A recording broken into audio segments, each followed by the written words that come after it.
So hello everyone, welcome again to our series of videos in which we are solving algorithm challenges on the internet.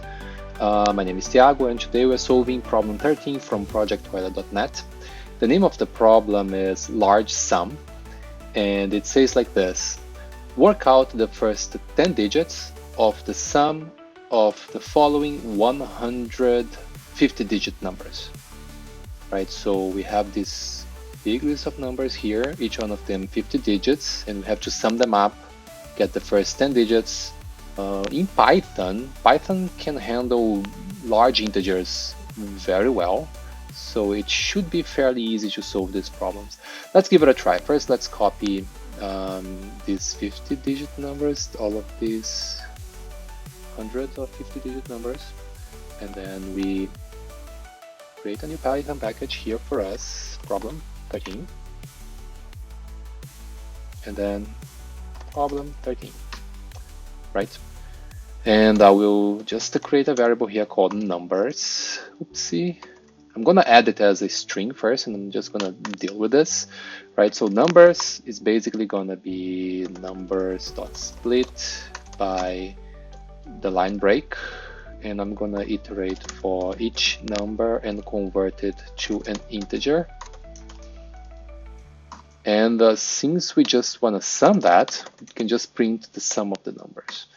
I think this should be the solution to the problem. Seriously, like nothing else, right? Let's just see if this is correct. Python problem 13, problem 13.